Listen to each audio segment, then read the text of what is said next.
Welcome, brave adventurers, to a realm torn asunder by endless conflict. Today, we delve deep into the lore of a world where ancient power clashes with human defiance. Our story begins on the vast Samuel continent, home to the mightiest of all races, the Dragon Clan.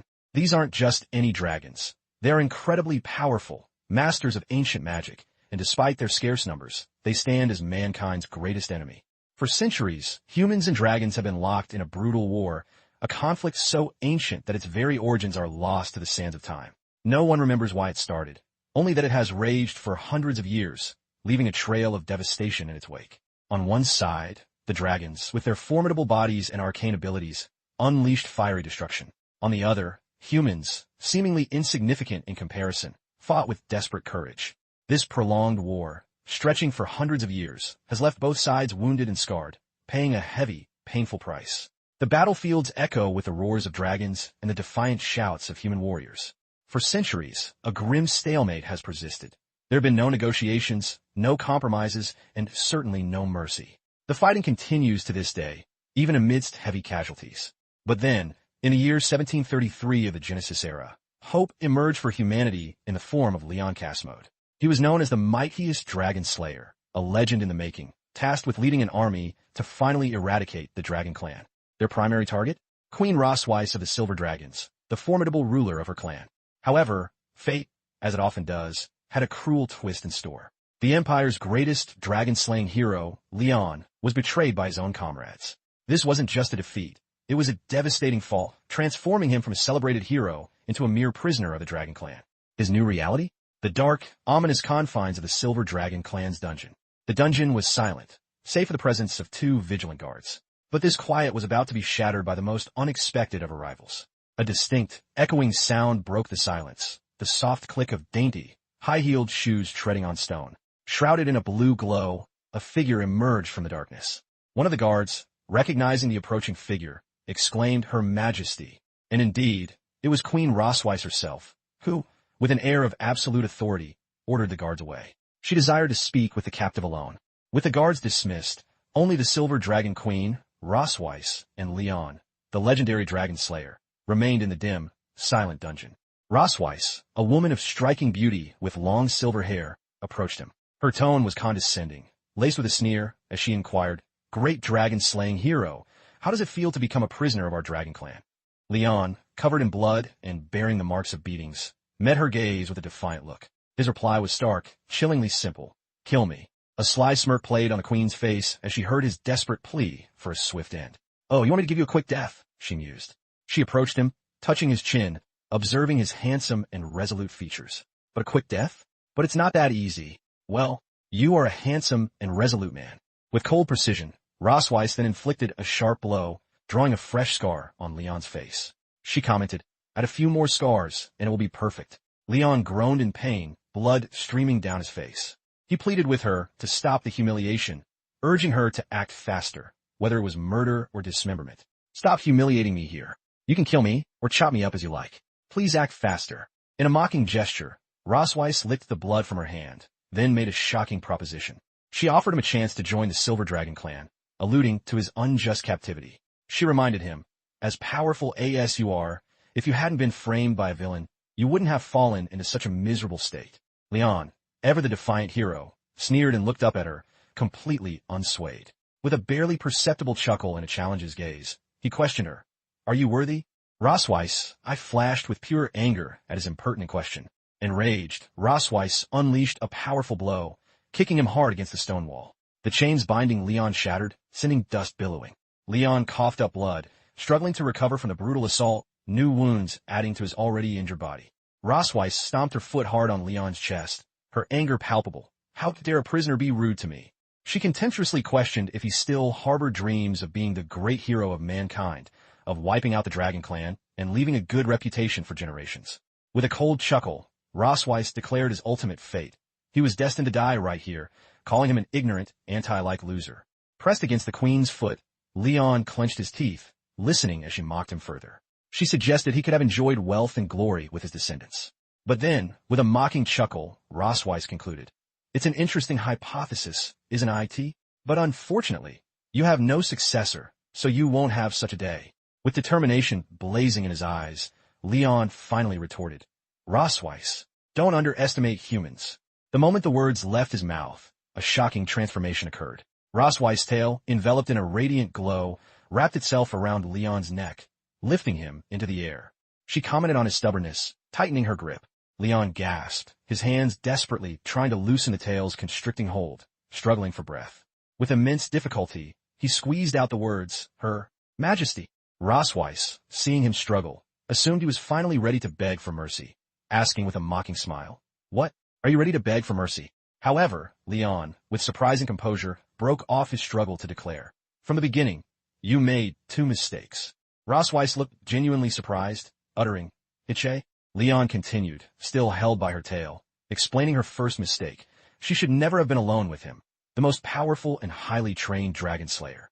Then came the second mistake, delivered with eyes blazing red. "Second, you should never go taste my blood." Rosweiss' eyes widened with pure horror as she realized the gravity of his words. She had been trapped under a forbidden spell called the Blood Curse. The queen jerked back, her tail slackening, as Leon, with effort, broke its grip, freeing himself. A powerful blush flooded Rosweiss' face, and she felt an unbearable heat engulf her entire body. "It's so hot," she muttered, visibly distressed. She sank to her knees, clutching herself, utterly puzzled by her body's uncontrollable reaction. "Why my body?" With a confused and flushed face, the queen could only ask herself, "What on earth is going on?" Leon, now standing over her, declared her impending fate. "Your Majesty, very soon, you will live in pain brought by the soul all your life." A close-up of Rosweiss' face showed her drenched in torment, a tear streaming down her cheek as she heard his curse. Suddenly, Rosweiss, driven by an uncontrollable urge, lunged at Leon, catching him completely off guard. Leon, utterly bewildered, questioned, "What's going on?" Rosweiss breathed heavily, her face flushed, and in that moment, Leon realized the shocking truth of the situation. This situation, is she being aroused? Giving in to the immediate effects of the curse, the queen kissed Leon, her hand gently touching his cheek. A close-up of Leon's eye reflected his utter amazement, his cheek showing the marks of her touch. An hour later, the scene dramatically shifted. Shoes, boots, discarded pieces of clothing, and broken chains lay scattered on the dungeon floor, hinting at the intense encounter that had just transpired. Rosweiss' eyes still glowed red, her expression thoughtful as she slowly regained consciousness, covering her bare chest. With a face contorted by fury, Rosweiss turned to Leon, demanding, "What did you do to me?" Leon, now calm and collected, began to explain the true nature of the blood curse. It was a forbidden technique, usable only once in a lifetime. By tasting his blood, she and he had formed an unbreakable soul link. The chilling consequence? As long as I'm dead, the curse will plunge her into endless agony. Leon admitted it was an accident, a side effect he hadn't expected, believing it would only manifest upon his death. Rosweiss, still reeling, angrily retorted, "Nonsense. If this is a spell that takes effect after you die, then what just happened is..." Before he could finish, Rosweiss, blushing furiously and clenching her fists, ordered him to shut up. Leon then chuckled, thinking of a critical fact about dragons. "But, as far as I know, you dragons follow the rule of monogamy, right?" The full, devastating consequences dawned on Rosweiss. Leon, echoing her earlier taunts, sneered, "What did you just say?" "Your Majesty, the great silver dragon queen, you said that I would have no successor? And now, you will also have no successor. Oh, there will be no dragon successor." The silver dragon queen herself confirmed the terrible truth. "After my death, the great silver dragon queen will not only be unable to find a new mate, but also unable to leave offspring, and even unable to explain to the dragon clan why all this happened. The effect of this forbidden spell far exceeded my expectations." Rosweiss, unable to contain her fury, unleashed a flash of purple energy from her hand, shouting, "You bastard." Leon, raising a hand shrouded in a blue glow, responded with a fatalistic chuckle, "Do you want to kill me? Your Majesty, you don't have to do it yourself. I will die soon." These words caused Rosweiss to halt her attack. Leon, with his eyes beginning to close, delivered his final, powerful curse. "Live with hatred for me and pain throughout your life. This is my curse to you as a human being." With that, Leon lost consciousness, a glowing blue energy emanating from his chest. Rosweiss, still seething, put her clothes back on and kicked Leon's unconscious body. "You are just a human being. You are taking revenge on me in such a despicable way, and you want to die," she scorned. "How can it be so cheap?" she exclaimed, refusing to let him off so easily. There would be no easy way out for him. Using her spell, Rosweiss inflicted a strange coat of arms or emblem of the silver dragon onto Leon's chest. 2 years passed. Our story fast-forwards to Leon waking up, his gaze clouded with fragmented memories of the past. He awoke abruptly with a shriek, sitting up in bed, gasping for breath, completely disoriented. He found himself in a lavishly furnished, light-filled room, completely confused about his whereabouts. Where am I? The door gently pushed open, and a little girl with dark hair and big blue eyes peeked through, her innocence and beauty instantly striking Leon. Peeking out from behind the door, the girl cheerfully announced, "Hey, you're awake." Leon, blushing with mortification, exclaimed at her cuteness. So cute. Clutching his head, he tried to make sense of what had happened, momentarily assuming his great deeds had led him to paradise. Pointing to the girl, he excitedly declared her to be a legendary angel, while she, perplexed, asked, "What is an angel?" Leon, smiling, squatted down and affectionately addressed the little girl, wondering about her name. "Hello, little angel, what's your name?" With shining eyes, the girl replied, "Myun." Leon repeated her name with a smile, finding it beautiful, but also noted something peculiar, the strange black and white color of this angel's hair. Myun explained that her mother told her the name meant the moon. Leon, surprised, asked, "Angels also have mothers?" He then introduced himself. "My name is Leon, Leon Casmode." To this, the girl joyfully exclaimed, "I know. Leon means lion." A surprised Leon asked, "Who told you this?" And Myun simply replied, "That's what my mom said too." Disbelief crept onto Leon's face, and a disturbing thought entered his mind. For confirmation, he asked, "May I ask who your mother is?"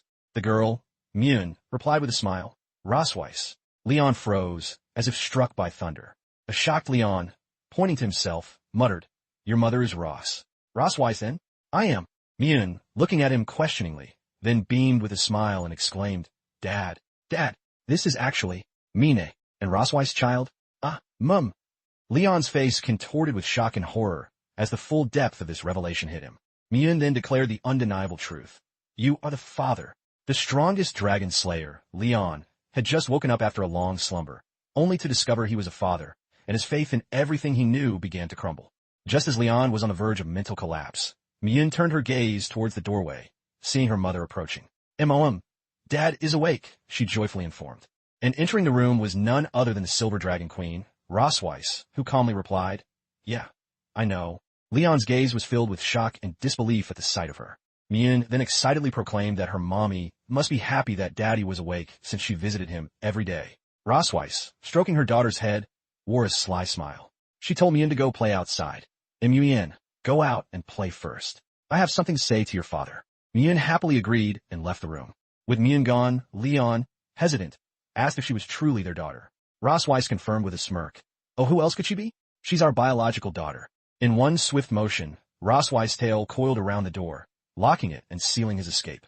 She then slammed her tail against the door with force as she uttered, "You hate me." Leon, now cornered, confronted her. "Why did you give birth to the child? Why did you save me?" Rosweiss, with a hint of seriousness, reminded him, "You've been asleep for 2 years. Do you think I can just let it go after what you did to me 2 years ago?" Leon, his anger flaring, retorted that he hadn't meant for any of that to happen. "Do you think I want to do that? We are different, and we cannot coexist. If it were any other time, I would never touch you." Seeing the torment in his eyes, Rosweiss' expression darkened. With an amused expression, she asked, "OH, so touching me is also a torture for you?" Leon defiantly confirmed, "Of course." Despite having no means left, Leon still put up a brave front. But in the next moment, Rosweiss' dragon tail coiled around his legs. Immediately after, he was ruthlessly thrown onto the bed, shrieking in surprise. Leon, pinned to the bed, anxiously inquired about her intentions. What are you going to do?" With cold precision, her claws tore through the fabric of his shirt, exposing his chest. Rosweiss, with a magical glow in her hand, announced her terrifying intention. "I want to carve my own dragon pattern on you." Leon begged her to stop. "Stop it, Rosweiss." A glowing magical symbol approached his body, foreshadowing his eternal shame. This mark would bind him to her forever, making him her prisoner, unable to escape for the rest of his life. With a triumphant smile, Rosweiss gloated, wondering what his fellow humans would think when they saw the dragon tattoo. Would they still see him as the great dragon-slaying hero, or as a traitor who defected to the dragons? Leon felt the immense pain as the pattern was inflicted. He questioned her motives. Why do it to this extent? What kind of twisted punishment or reward was this? It seemed to offer her no clear benefit. Rosweiss leaned over him, asking if he still didn't understand. Don't you understand? Leon. She explained that the concept of revenge among the dragon clan was always a perplexing issue for human scholars. Their revenge is an inhuman behavior that combines paranoia, extreme, and beyond human understanding. She continued, her expression one of superiority. I want you to live in this shame for the rest of your life, and be humiliated severely by me for the rest of your life. As the magical crest took hold, Leon's consciousness began to fade, his vision growing dim. Rosweiss, leaning over the man, declared, So, let's get started. For the Silver Dragon Queen, Rosweiss, turning Leon, the greatest human dragon slayer, into her slave and closest companion, was the ultimate revenge. To humans, this might seem unfathomable, but for her, this was the true vengeance of a dragon against a dragon slayer. Leon's journey, from legendary hero to betrayed captive, then to an unwitting father, and now, the subject of an inhuman revenge, is far from over. Will his will be crushed, or will he find a way to defy the Dragon Queen's ultimate humiliation? The fate of the strongest dragon slayer, bound by a forbidden curse and an unexpected family, hangs in the balance. Our story continues at the majestic Silver Dragon Castle, a place that evokes a sense of grandeur and fantasy. But for our protagonist, Leon, it was rapidly becoming a gilded cage. Inside the castle walls, whispers filled the air. Two maids, oblivious to the grim reality of their queen's supposed spouse, chattered excitedly. The queen seems to be in a good mood today, one remarked. The other confided, You don't know this. Her husband woke up. The queen's husband, as they happily discussed, was none other than Leon. Leon, hiding and eavesdropping, was absolutely aghast. He, a formidable dragon slayer, had been publicly declared the husband of a female dragon. The maid's words echoed in his mind. You have no idea how terrifying that mother dragon is. He was quite literally being squeezed like a peanut by the Silver Dragon Queen. It turned out this marriage wasn't exactly a honeymoon. The queen, a woman with long white hair, playfully urged him, move. Move faster, Leon. Leon's pained response revealed the true extent of his torment. She squeezed me for a whole day and night. My waist is almost broken.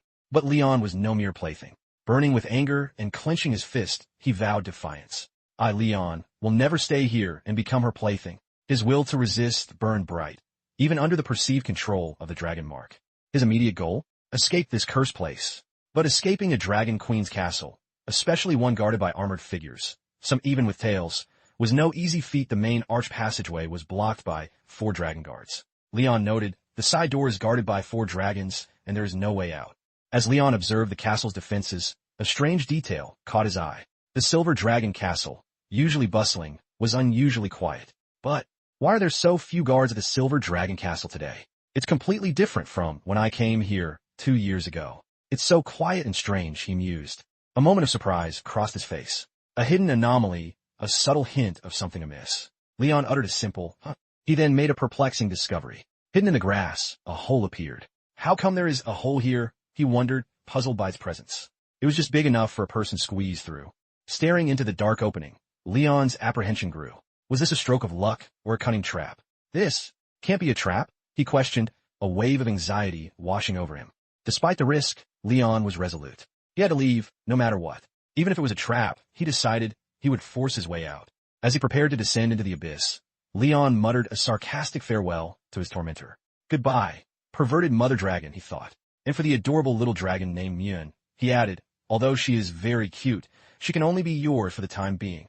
Unbeknownst to Leon, a curious pair was watching. A young girl with vibrant blue eyes and dark hair, adorned with a bat-shaped accessory, peeked over a surface, observing his every move. This was Myun, the little dragon he had just bid farewell to.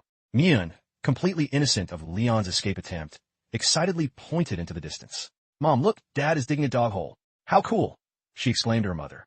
Meanwhile, her mother, a woman with long white hair, later revealed to be Rosweiss, lounging in a bikini, responded nonchalantly. I saw it. He's pretty awesome, she said, seemingly unconcerned by Leon's escape. Myun, clasping her hands, innocently asked, when will Mom go and fish him back? The queen's true intentions remained veiled, but her amusement was clear.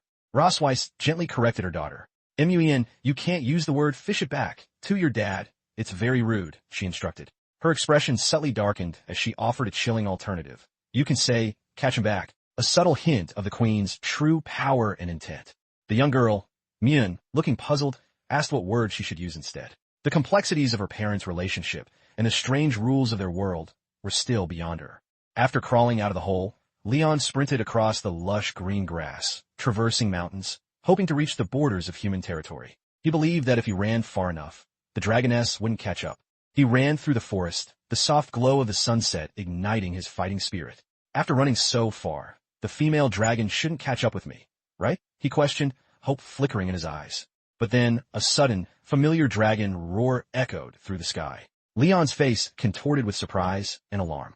He looked up in horror. A colossal white dragon, Rosweiss in her true form, was soaring overhead, blocking his path.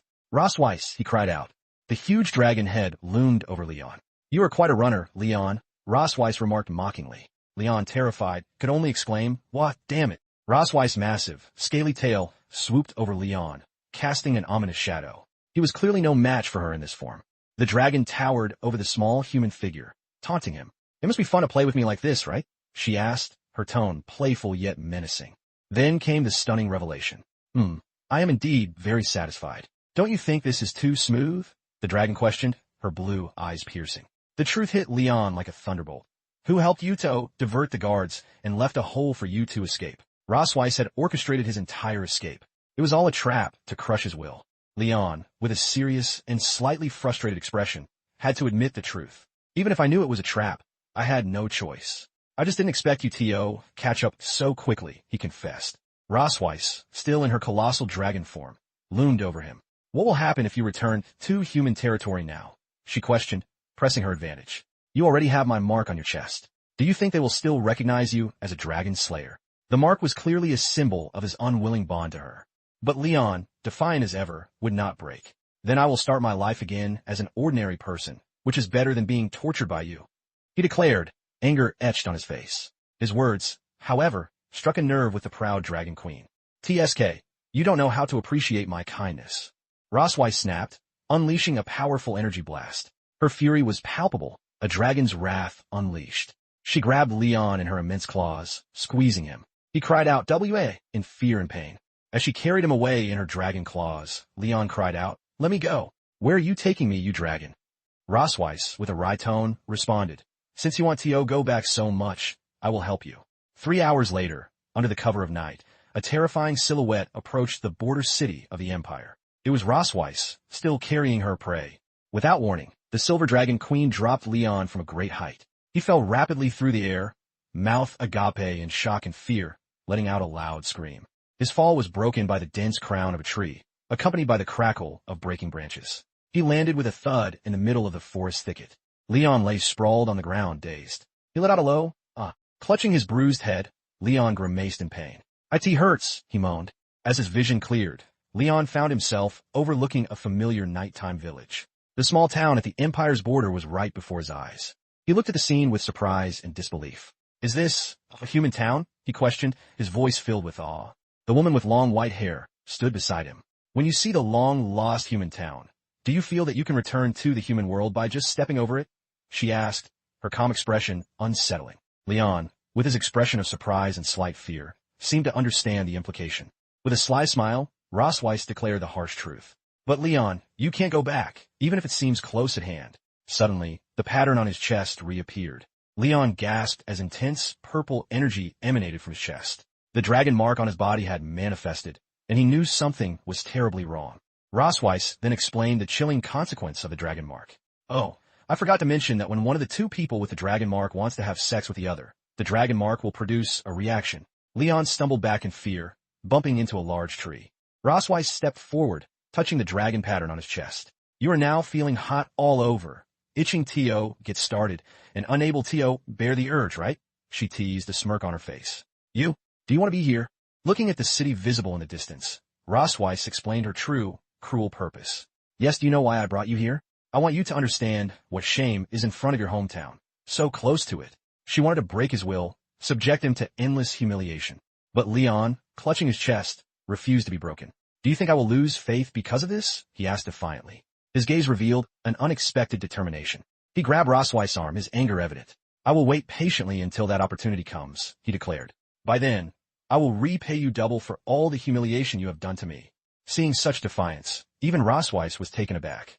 Rosweiss, with a gentle and somewhat blushing expression, simply uttered, "Okay." She seemed amused by his spirit. Then, drawing closer, Rosweiss' expression turned determined. I'll be waiting for you, dead or alive, she stated. As the moon rose, Leon and Rosweiss remained near a massive, ancient tree by the Empire's border city. They had been in this twisted situation for several hours.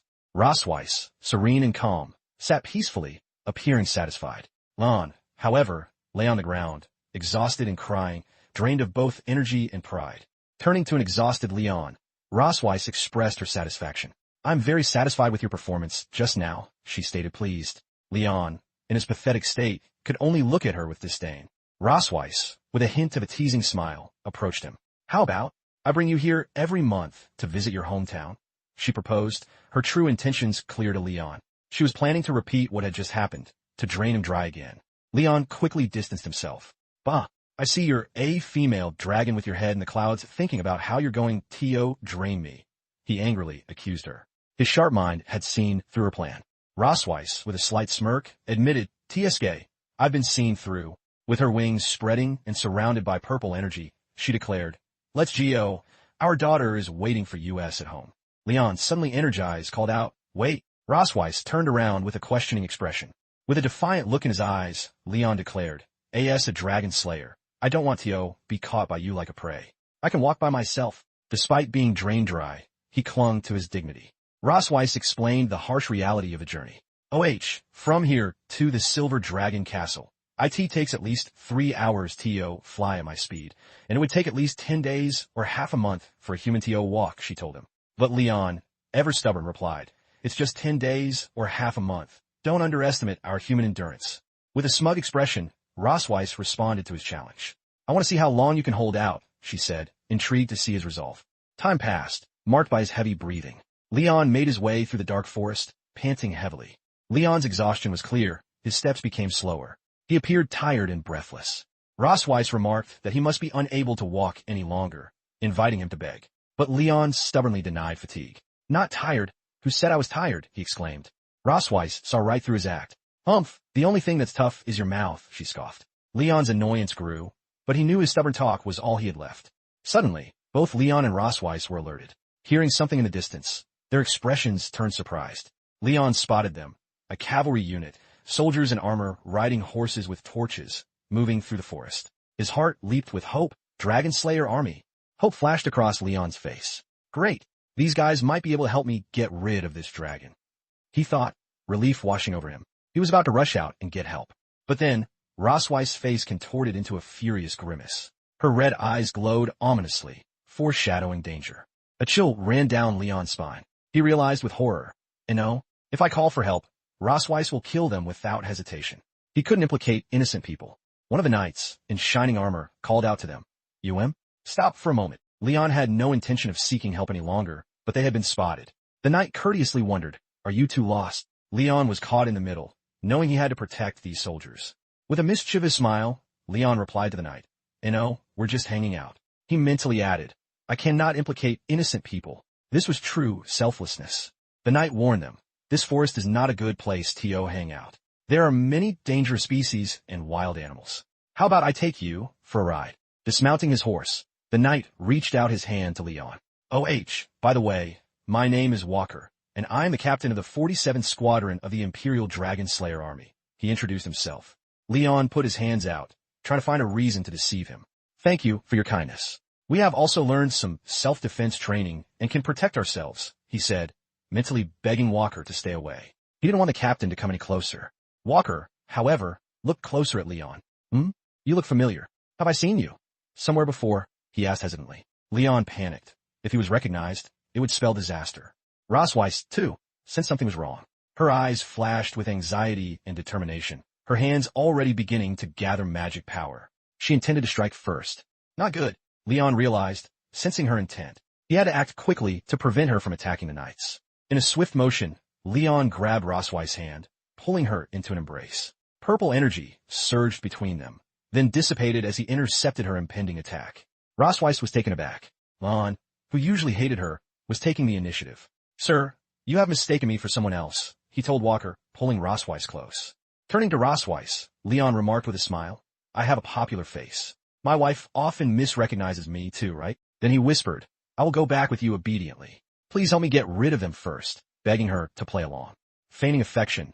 They nestled together, looking like a loving couple. Walker, clearly uncomfortable, witnessed the scene. Haha, then I won't disturb your love, Walker said cheerfully. He wisely chose to leave, not wanting to disturb their romantic moment. As they watched the Dragon Slayer army depart, Rossweiss impatiently asked, "Have you hugged enough?" The immediate aftermath of their forced intimacy was about to unfold. Rossweiss, with a slightly annoyed expression, questioned if enough hugging had occurred. Leon instinctively jumped back, keeping his distance. Leon cried out, "Ah!" as Rossweiss sharply pushed him away, releasing him from her grip. Rossweiss, with a serious expression, addressed Leon. "Leon, you were smart not to ask them for help, but one thing," she began. "You have to figure out your own position. Even though we have children, it doesn't mean that I am your wife." Leon, still catching his breath, responded, "Tsk, I never thought of being your husband." Rossweiss, satisfied, turned to leave. "Let's go, there's still a long way to go," Rossweiss urged, ready to continue their journey. But at that moment, Leon felt a sharp pain. He clutched his chest, where the dragon mark was, letting out a low groan. His vision blurred, and a distinct wound seared into his hand. His injured hand desperately reached out to the departing Rossweiss. Rossweiss heard the sudden sound of falling and looked back. Leon had collapsed, falling face down into the bushes. Crossing her arms, Rossweiss looked down at him. "You fainted?" she questioned, wondering if he was just pretending. "What a fragile human being," she stated with disdain, purple energy igniting around her. In the next moment, she transformed into her giant dragon appearance. She effortlessly picked up the unconscious Leon by the collar of his shirt, and with a toss of her muzzle, she launched Leon into midair. He landed helplessly on her broad back. Leon lay sprawled on a light blue surface, unconscious and injured. His plea for mercy had been heard. As she soared into the twilight sky towards the silver dragon castle, Rossweiss uttered, "Well, this time I'll take that as a plea for mercy." She was pleased with how things had turned out. The next day, Leon let out a quiet groan, coming to his senses in a soft bed. A joyful child, Myun, peeked out from behind the edge of the bed. "Dad, you're awake," she exclaimed, happiness radiating from her. Leon sat up, confused. "UGH, how did I get back here?" he wondered. Myun, peeking from under the covers, replied, "It was Zimoam who brought Dad back." Leon's eyes reflected the memory of Rossweiss in her dragon form grabbing him. "Damn it, she finally caught me like prey," he thought with annoyance. He noticed his hand was bandaged. This is," he uttered in surprise. Myun proudly announced, "I'm the one who bandaged it for Dad." She then added, "Please praise," eagerly seeking his approval. Leon reflected on what dragonologists said about dragons, a ferocious race, living their lives in violence and blood. Yet, Myun, with her dark blue hair and thoughtful expression, was so different. He pondered why this young girl treated him like a father, despite her obvious dragon traits and lack of hostility. He wondered if it was because she was a human-dragon hybrid. With a smile, Leon affectionately stroked Myun's head. "Well, Myun is awesome," he praised, and the girl giggled embarrassedly. "Myun is so cute," Leon told her, "but when you grow up, you must not be like your mother." The girl looked bewildered. Just then, Rossweiss appeared in the doorway. "What's wrong with being the same as me?" she asked with icy calmness, shocking Leon. Leon stammered, "No, nothing." Rossweiss, carrying a tray, looked at him with evident displeasure. Myun, ever obedient, happily reported to her mother, Myun has bandaged Dad's wound according to your instructions." Rossweiss calmly looked at Leon. These are what you should do," she affirmed. She explained that all dragons go through this. Only strictness from an early age can raise strong warriors. Myun obediently replied, "Yes, Moem." Leon mentally noted, "What a strict mother." Leon, try to lighten the mood, suggested to Myun, "Myun, why don't you go hide in the garden first? I'll come out to find you when I count to 100. Okay." He gently touched her hair. Myun's eyes lit up with excitement. "Really? Dad wants to play hide and seek with Myun?" she excitedly asked. Leon smiled. "I'm not like your mother. Go quickly," he urged her.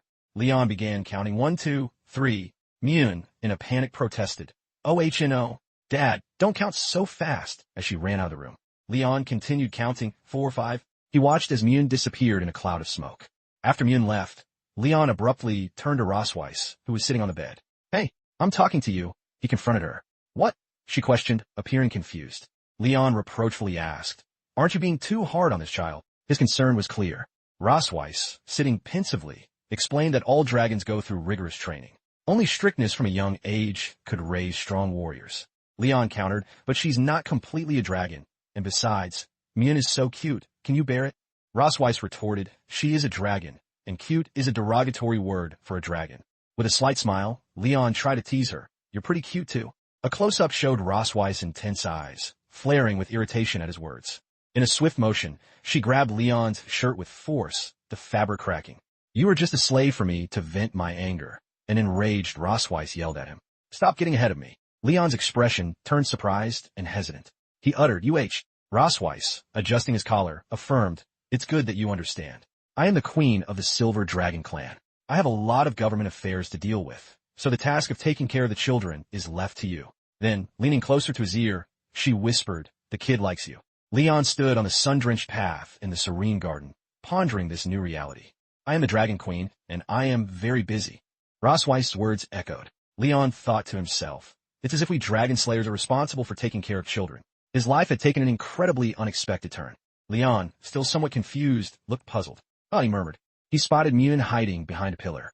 He thought, "Mune is still too naive. Do you think you can't be found if you hide behind me?" Holding out his hand, Leon shouted joyfully, "Found you, Mune."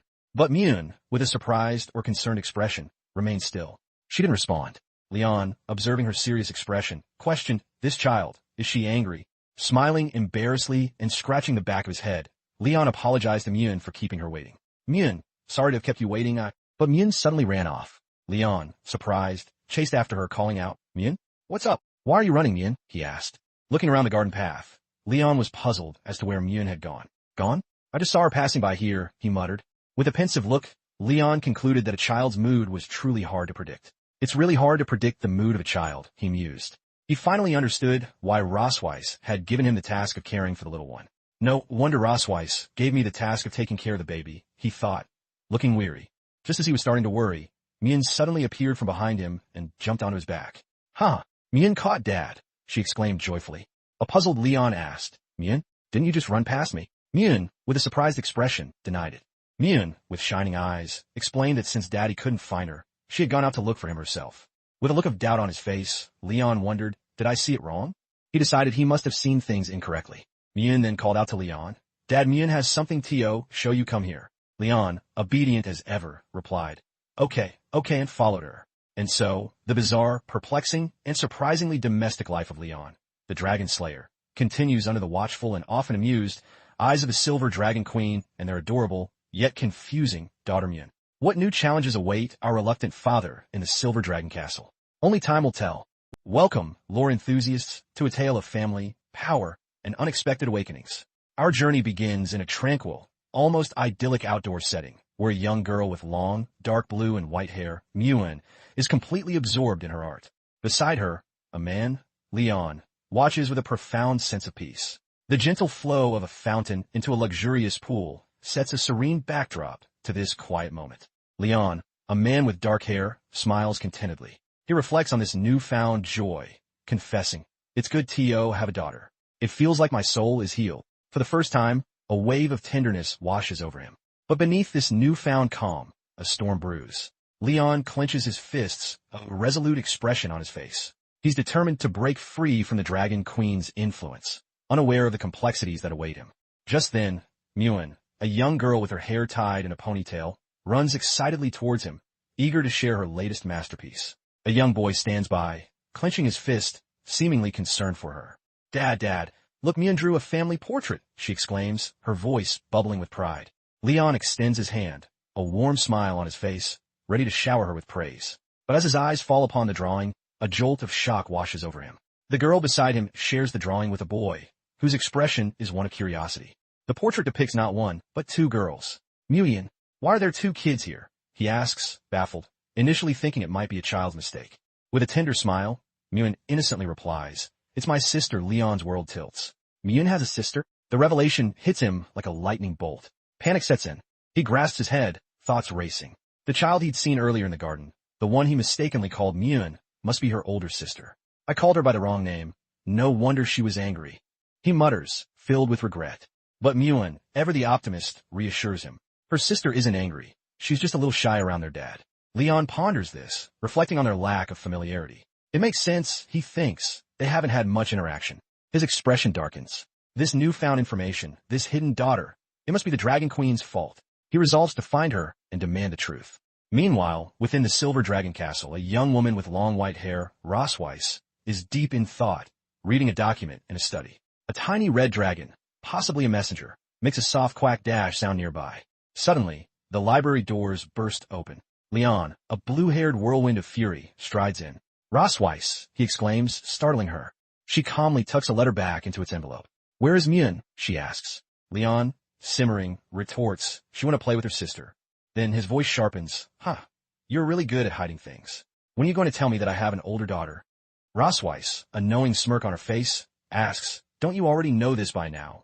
Leon slams his hand on the table, a mix of determination and frustration on his face. He thanks her, begrudgingly, for her hard work. Giving birth to a child is hard work. "I didn't expect that you gave birth to two for me. You have worked so hard," he states, overwhelmed by the revelation. He resolves that one day, upon his return to the Empire, he will proudly add her name to his family tree. A bold declaration, given their tumultuous relationship. Rosweiss remains unfazed, a calm smile on her lips. "Do you know why I didn't tell you about the existence of my eldest daughter?" she questions, challenging him. Leon, quick to accuse, speculates. "Why? I think you are jealous of my closeness to Muen, so you deliberately don't let Noah meet me as her father." Rosweiss, with a hint of surprise, questions his eagerness. "Are you so anxious to see her?" she asks. Leon's reply is immediate and impassioned. "Nonsense. Who doesn't want to meet their daughter?" he retorts. "I'm not like you, a cold and stern mother. I want to cultivate a good relationship with her." He contrasts himself sharply with her, painting himself as the warm, nurturing parent. Rosweiss, now smirking, decides to grant his wish, but not without a warning. "Okay, don't regret it." A tense undercurrent permeates their interaction. As hours pass and darkness settles, Leon heads to his sunlit kitchen, a determined smile on his face. "I used to make this cream stew often in the team. Everyone who has eaten it said it is good. The sweet taste is also suitable for children." He muses, chopping carrots. He's determined to show the Dragon Queen how things should be done, and his first step to winning over his eldest daughter is through her stomach. "I'm going to make you look good today," he confidently declares. Using a spoon, Leon samples the stew. Not bad. My cooking skills are not rusty," he thinks, a satisfied expression on his face. He's confident in his culinary prowess. He flexes, imagining his daughter, Noah, exclaiming, "Noah loves the food her dad cooks the most." This taste, he believes, will definitely win her over. Through the kitchen window, two maids watch him, whispering. Leon hums to himself, lost in his task. They gossip, expressing admiration. The prince has just recovered from serious illness, and he still cooks for his family. They praise him as a truly good husband, one who genuinely cares for his home. Just then, Rosweiss, flanked by her two daughters, enters the kitchen. "Ah, Her Majesty," the maids exclaim, curtsying. Rosweiss, wanting a relaxed atmosphere for dinner, orders, "You don't have to wait for orders at the dinner tonight. Go and have a rest." The maids, grateful, reply, "Thank you, Her Majesty." Leon carries the steaming stew into the elegant dining room. You guys came just in time."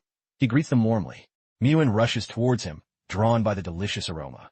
"That what a nice smell," she coos. Leon smiles. "I heard that you two love meat the most, so I made stew and steak especially for you." He hopes this meal will convey his affection to Noah. He thinks, "Noah, do you feel your father's feeling?" But to his surprise, Noah seems utterly indifferent to the feast before her. Leon is taken aback. "Why is it different from what I thought?" he wonders, confused by her lack of interest. The Dragon Queen smiles knowingly. In that moment, Leon's frustration flares. This female dragon had anticipated this situation, so she had not allowed me to meet Noah. He realizes the truth dawning on him. It's their first formal meeting, and Rosweiss prompts Noah to introduce herself. Noah obediently replies, "I am Noah K. Melk, the eldest daughter of the Silver Dragon Queen Rosweiss. I am 1 year and 2 months old." Leon knows that dragons are an immortal race, and baby dragons grow faster than human children. He approaches her, extending his hand in greeting. "Hello, Noah. My name is Leon Cosmode, and I'm your father Dash." He introduces himself, hoping to make a good impression. Noah looks surprised. Leon wonders why she appears so distant, if she harbors any resentment towards him. Why is this child so cold? Does he have a grudge against me? He muses, worried. Noticing the awkward tension, Muen gently takes Noah by the arm and whispers, "Sister, please talk more, don't embarrass Dad." But Noah's response stings Leon. "But he looks so weak. Is he really our father?" she asks, her words hitting Leon like invisible arrows. Leon, mentally pierced, comments, "What a filial daughter." He realizes he's facing the first crisis in his new role as Papa Leon. Family dinners are meant for talking and communication, but for Leon, this has become his most tormenting moment. The two daughters, Muen and Noah, look similar, but their personalities are strikingly different. It's clear Noah is more like her mother. Leon warmly asks Noah, Noah, do you like today's food? Noah's response shatters the peaceful atmosphere. DS. Gusting, she cries out, causing Leon to reel in shock. Watching the scene unfold, Rosweiss covers her mouth, giggling, clearly amused by the chaos. Muin, noticing her mother's laughter, curiously asks, and Moam, why are you so happy? Rosweiss replies, your father finally got to reunite with our family. Seeing him so happy, I am naturally happy too. Rosweiss then turns to Leon. Right, Leon, why aren't you smiling? Leon, forcing a strange smile, insists, H-A, of course I am happy to be with my family. Muin, glowing with hope, asks, Dad, can you have dinner with us every day? Leon is taken aback. He mentally exclaims, I don't want to eat with this female dragon every day. Noah, with a serious and determined expression, quickly interjects, and no. Her stance is clear. Puzzled, Muin asks, why not? Noah explains, because I want to study at the Young Dragon Department of St. Heath Academy. Rosweiss, looking concerned, questions the urgency. The Young Dragon Department of St. Heath Academy is full of dragons that are 4 or 5 years old. Why are you so anxious to enroll? With burning eyes and fierce determination, Noah declares, because I want to defeat more dragon slayers. This causes Leon to literally choke on his food. Leon thinks, it seems that this child wants to defeat me, her own father. He tries to warn her gently. Dragon slayers are all very brave. Noah, you are still so young, you will get hurt. Annoyed, Noah crosses her arms and insists, don't treat me like a child. Leon, exasperated, mentally screams, you are a child. Rosweiss, with a subtle agreement, believes Noah's idea isn't bad. The sooner she learns, the sooner she can fight dragon slayers. She turns to Leon. Isn't that right, Leon? Or do you have any reason to stop Noah from going to school? Subtly challenging him.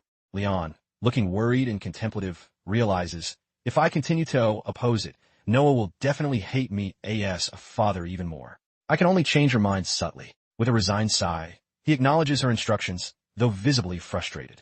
Leon, looking at Noah, utters no more, trying to talk her out of it. But then, a sudden epiphany strikes him. Damn, I finally know it, he thinks, looking serious. In his mind, the gigantic figure of Rosweiss appears before him. Her sinister smile, a clear threat. He realizes this female dragon wants to use Noah to mentally torment him during this dinner. Clutching his knife and fork, Leon angrily thinks, just you wait, Rosweiss, you're going to get your ass kicked later. But Rosweiss, oblivious, calmly announces the Academy's entrance exam is in a month, and Leon will help Noah prepare. Noah, in chibi style, clenches her fists and obediently replies, yes, mother. At the end of the family dinner, Muin, stroking her round tummy, says to Noah, sister look, Muin's belly is round as Rosweiss stands behind them, slightly annoyed. Leon calls out to Rosweiss, pointing to the untidy table. These plates haven't been cleaned yet, he remarks. Rosweiss, with a slightly annoyed expression, replies, just let the servants do this. Leon, placing a hand on her shoulder, explains, after dinner, the couple cleans up and washes the plates together. This is the correct way to end the family dinner.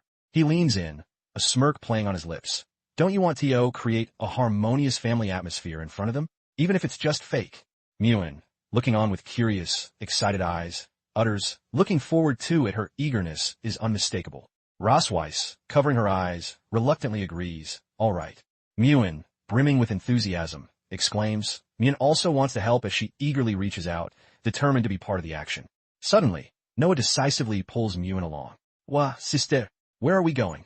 Muin screams in panic, struggling to keep up.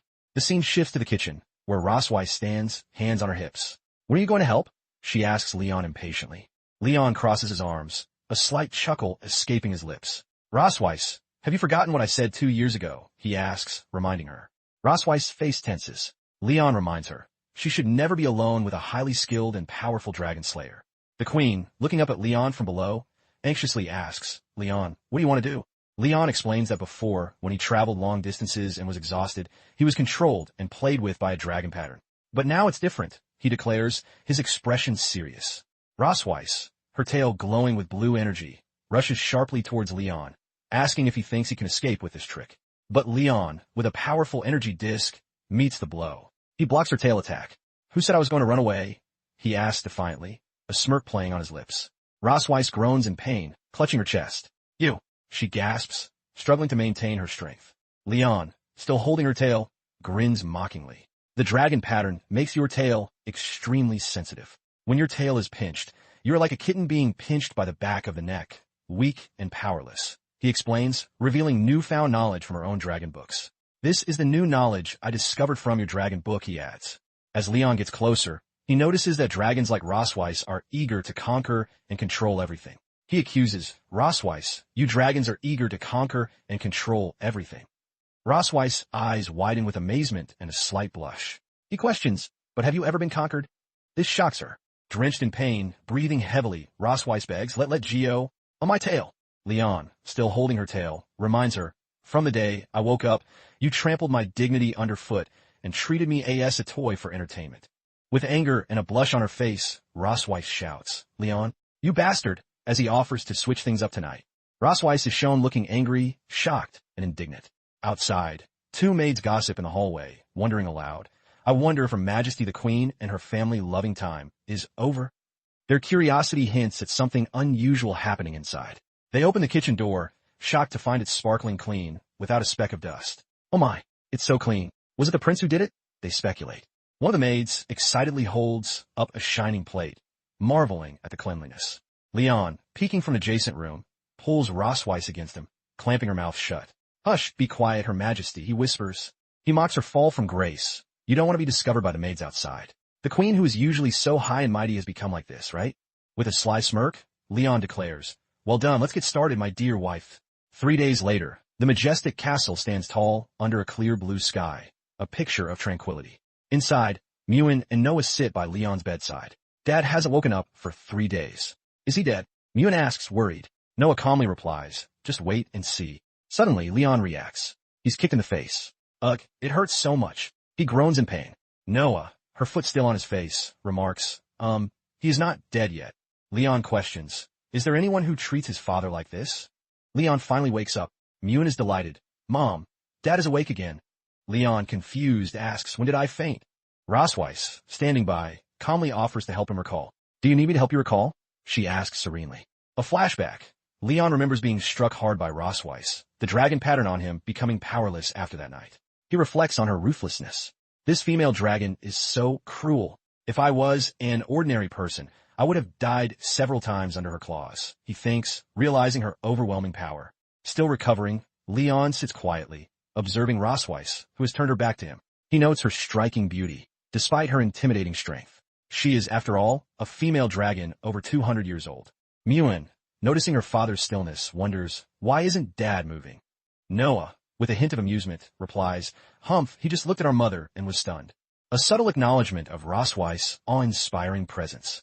Rosweiss stumbles upon an ornate hairpin, which falls to the ground. She looks surprised. Leon picks it up and gently places it in her hair, commenting, this one is quite suitable to you. Rosweiss reacts with surprise and suspicion. I didn't expect you to be so considerate. Have you done this for other women before? She questions, a subtle smirk playing on her lips. Leon chuckles, explaining that as a child, he often combed his master's donkey's hair, claiming he became quite skilled at it. He depicts donkey ears with his hands, amusing Muen. He explains that donkeys are similar to dragons, with 2 ears and a tail. They are very stubborn and like to hum when they are unhappy, he adds, then with a mischievous glance, just like your mother. Rosweiss, infuriated, punches Leon. WAA, he cries out in pain. Muen, worried, asks, Dad, are you okay? Leon, rubbing his cheek, assures her I'm fine. Rosweiss then assigns a task to the girls. Your task today is to learn how to write your name. Your father will teach you. Leon is taken aback, realizing he's been volunteered without his permission. You assign me another task without my permission, he exclaims. Muen excitedly cheers. Why? Dad will teach us how to write, while Noah confidently claims, I can write. The 2 girls race off to the study room, eagerly discussing colors. Sister, let's go to the study room to find a pen with nice colors. Which color do you want? Purple. Noah replies. Rosweiss informs Leon that her sister is visiting today, and she doesn't want him to appear in front of her. My sister is coming to visit me today. I don't want you to appear in front of her, she states. Leon looks surprised and puzzled. What? You won't let me meet your family too? He voices his frustration. Rosweiss calmly explains that he is now Leon Cosmode, a male dragon married into the Silver Dragon clan, who had been in a coma for 2 years due to a mysterious illness and has only recently woken up. She warns him that if they are ever forced to meet her sister, he must stick to the false identity she has crafted for him. Leon, with a serious expression, acknowledges her instructions. Got it, Her Majesty. As Rossweiss leaves, Leon watches her go, a defiant smirk forming on his face. Female dragon. Do you think I will listen to you obediently? He thinks inwardly. He begins to plot. Rossweiss, I'm going to embarrass you in front of your sister. He declares mentally, scheming something grand. The scene shifts to the bright, sunlit children's study in Silver Dragon Castle. Leon sits at the table, patiently teaching Noah and Muen to write their names. Just follow what I taught you just now and watch. Just like this. He demonstrates, guiding them step by step. He writes their names on the paper as examples, then asks them to practice by copying his writing a few times. Noah, holding up a sheet of hieroglyphics, critically declares, not as good as what my mother wrote. This elicits a surprised exclamation of hey, from Leon, feeling a twinge of frustration. Muen, curious, asks, what is Dad going to do? Leon explains he just forgot something for their mother and is going to give it to her. He bids them farewell, promising to check on their progress later. Noah, observing his carefree attitude, comments, is he stupid? But Muen jumps up, noticing, but you seems to be somewhat happy, she says to Noah. Noah denies it. No, I'm not. Go and write it down quickly. She insists, though a soft blush and pensive expression reveal her inner thoughts. The scene shifts to the grand gates of Silver Dragon Castle, where soldiers and prominent figures gather. Isha Melkf, the Red Dragon Queen, has arrived. Isha stands confidently, her striking red hair and royal attire making a powerful impression. Rossweiss rushes to embrace her sister. Sister, long time no see. Their close bond is evident in the warm reunion. Aisha compliments her sister. I haven't seen you for a year. You look much more rosy. Rossweiss, a bit embarrassed, modestly disagrees. Really? No, I don't think. Curious, Isha inquires about Rossweiss' husband, having heard he's finally woken up. I heard your husband has woken up. Why can't I see him? She asks. Rossweiss explains that he's feeling a little unwell today and cannot meet for the time being. Disappointed, Isha admits, what a pity. I also want to see what the Dragon King, who kidnapped my sister, looks like. With a teasing tone, Isha hints at Rossweiss' relationship. Dragon King's bonding is all about profit and clan. There is no love involved. But you and the man in your family who got married and had a baby at the speed of light, your relationship should be very good, right? Rossweiss becomes defensive. Does being married and having children mean that the relationship is good? I am not attracted to him. Not now and not in the future, she protests angrily. Aisha, smirking, comments, still like to be tough as before, recognizing her sister's unchanging personality. Rossweiss, changing the subject, cheerfully suggests, okay, it's been a while since we last met. Let's go to the garden and chat while walking. The two sisters walk arm in arm, smiling and enjoying each other's company. Meanwhile, Leon observes them from a distance through a telescope. She is Rossweiss' sister, he comments, a surprised expression on his face. He's determined to test the range of the dragon pattern. Then, let me try to see how far the dragon pattern can reach. He thinks, a curious and determined expression on his face. As Aisha and Rossweiss wander through a beautiful rose garden, they discuss the recent instability within the dragon clan. They note that Constantine, the Red Flame Dragon King, has been particularly active lately. Hasn't Constantine not been seen for years? Rossweiss questions. Aisha speculates, who knows, he's a hot-tempered guy. Maybe he wants to take the opportunity to expand his territory. Suddenly, a purple magical mark glows on Rossweiss' chest, causing her to flinch in surprise. She senses something unexpected. A close-up of Rossweiss reflects her inner turmoil. At this time, she thinks, trying to hide her condition. Aisha, noticing the change, asks, what's wrong? Rossweiss quickly brushes it off with a nervous smile. No, nothing, sister, please continue. In her thoughts, Rossweiss curses. Damn dragon slayer, she mutters, imagining Leon relaxing. The effect of the dragon pattern intensifies, causing Rossweiss to clutch her chest in distress. Barely containing her trembling, Rossweiss apologetically informs her sister. Sister, I suddenly remembered that I have something urgent to deal with. I will be back in about 20 minutes. Aisha offers. Go ahead, do you want me to accompany you? But Rossweiss, embarrassed and in a hurry, refuses. No need for that. Aisha, with a sly smile, realizes dragon pattern, young people are playing around with it. Meanwhile, Leon relaxes on a chaise lounge, a satisfied look on his face. Rossweiss, I want to see how long you can endure that, he thinks, unfazed. Suddenly, the door bursts open. Leon. Rossweiss storms into the room. Hey, how come you're back so soon? Leon asks, surprised. Rossweiss grabs him by the collar. You deliberately chose this time to make the dragon pattern resonate, just to embarrass me in front of my sister, she accuses angrily. Leon, determined to feign innocence, makes a pitiful face. He gazes into her eyes, asking with faux bewilderment, is it wrong for me to want you? Rossweiss is taken aback. Her face turns red as a tomato at his unexpected words. She looks surprised and frightened.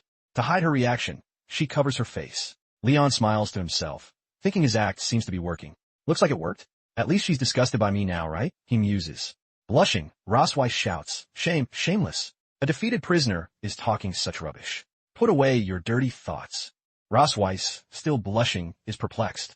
I clearly came here to deal with him, so why did I get scared by just a few words from him, she thinks. She tries to move away, warning him, HUMPH, you're lucky this time. If you do this again next time, I won't let you go. Leon, rubbing his chin thoughtfully, muses, but why is it that when I think of her face, my heart beats so fast? He feels quite hot inside, confused by these unexpected emotions. He slaps himself, trying to wake up. Kaz mode, wake up and stop thinking about nonsense, he orders himself. He reminds himself, the kids are still waiting for me to come back. Meanwhile, in the study room, Noah diligently practices writing, while Muen wonders aloud, why hasn't Dad come back yet? It's clear that the romance between Leon and Rossweiss is beginning to reach a new, unexpected stage, adding twists and surprises to their tumultuous tale. And so, our story leaves us on a cliffhanger, as our saga begins at the grand entrance of Silver Dragon Castle, where two powerful figures are poised for a significant moment. Aisha, Queen of the Red Dragons, faces her sister, Rossweiss, Queen of the Silver Dragons, announcing, Then I will leave today dash.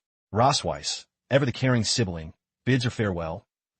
Sister, be careful on the road. But Aisha, true to her playful nature, transforms into her dragon form and makes a mischievous request. She asks Rossweiss to please let me meet your husband next time. Rossweiss, caught off guard, agrees, promising okay, we'll talk next time. As Aisha, accompanied by her knights, flies back to her own castle, Rossweiss watches her sister's departure with a pensive look. She had expected trouble, but Aisha's exit wasn't what she anticipated. Her thoughts quickly turned darker. With a serious expression, Rossweiss grits her teeth, staring ahead with determination. Damn dragon slayer, she thinks, I still haven't taught him enough lesson. I'm going to teach him a lesson tonight. Tonight, she decides, will be different. Meanwhile, on the other side of the castle, Leon, the eponymous dragon slayer, suddenly sneezes, wondering, is that female dragon scolding me? He settles down to read The Story of the Young Dragon, as a bedtime story for Noah and Mien. As he reads, the girls drift off to sleep, looking absolutely adorable. Smiling, he quietly closes the book. Gently, Leon tucks them in, whispering, don't catch a cold. Leon slowly exits the room, taking care not to disturb his sleeping daughters. But just as he shuts the door, Rossweiss suddenly slams her hand against it with a loud thud, startling him. Her serious expression catches him off guard as she asks, where do you want T.O. go? With an awkward look, Leon glances at her. Your sister is gone, he asks.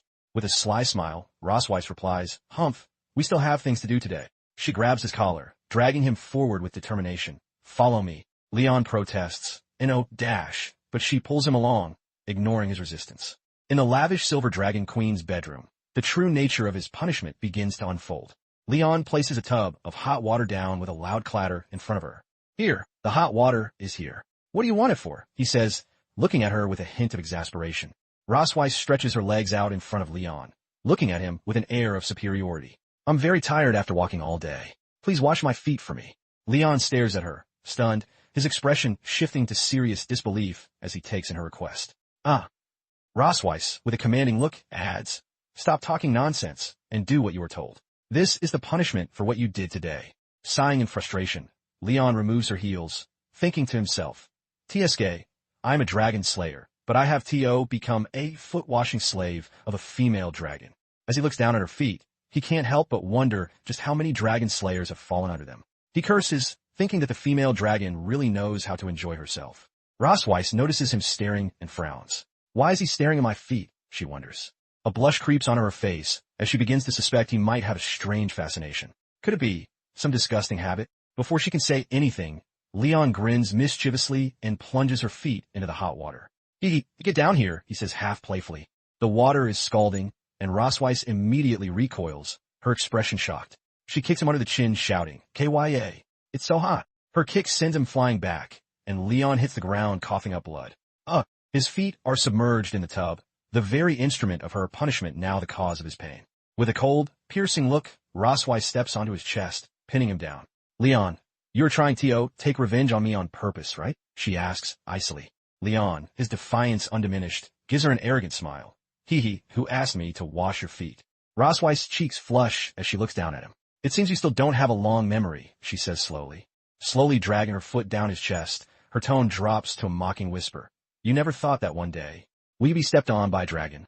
As Rosswise presses her foot down on his lower body, Leon feels a wave of conflicting emotions. His face flushes from her touch, and in a strained voice he tells her to stop. St, stop. He's torn between the humiliation of the situation and an odd sense of comfort. Damn, this humiliating yet comfortable feeling. Rosswise, smirking with a touch of arrogance, leans in. I want to see how long you can endure. Leon, still flushed, glances up at her defiantly. And no, I cannot succumb to the tyranny of the female dragon, he thinks, steadying himself.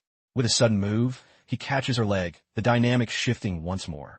As he stands, he grins confidently. I've eaten pigs' trotters, cows' trotters, and goats' trotters, but I've never eaten dragon's trotters. Rosswise's eyes widen, her face turning red as she asks, What are you doing? Without missing a beat, Leon playfully bites her leg, exclaiming, Tonight's snack, raw dragon claws. As Leon bites her leg, Rosswise screams angrily, threatening. Leon cast mode, I'm going to kill you. The next morning, a subtle tension hangs in the air. Myun and Noah wake up. When Rosswise enters the room, her leg wrapped in bandages, Myun notices and asks, Mom, why do you limp when you walk? Rosswise brushes it off, replying, Nothing. Meanwhile, Leon sports a bandage on his cheek. Noticing it, Myun turns to him asking, Dad, why do you have bruises on your face? Mirroring Rosswise's posture, Leon folds his arms and says, It's nothing. Myun, puzzled and curious, stares at both Leon and Rosswise. Suddenly, an idea pops in her head, and her face lights up with excitement. You must have played some fun games without telling Mun. Mun wants to join in too. Noah, arms folded, silently observes her sister. Later, Leon and Rosswise walk in the garden outside the Silver Dragon Castle. Both look away from each other, each lost in their own thoughts. One maid nudges another, pointing and saying, Look, the queen and the prince are dating Dash. The blue-haired maid giggles, adding, what a lovely couple Dash. However, she then remarks that they seem a bit distant. But why do I feel like Her Majesty the Queen and the prince don't seem to be very familiar with each other? Rosswise and Leon continue walking in silence, the quiet between them stretching. Leon, watching Rosswise from behind, wonders why did it become like this? It's because he thinks back, recalling how she had earlier suggested they take a walk together. Shocked, he'd asked, Itche, take a walk? Why should I go take a walk with you? Rosswise had replied that it was his duty. It is also your job, T.O., maintain a false appearance of family harmony Indiana front of outsiders.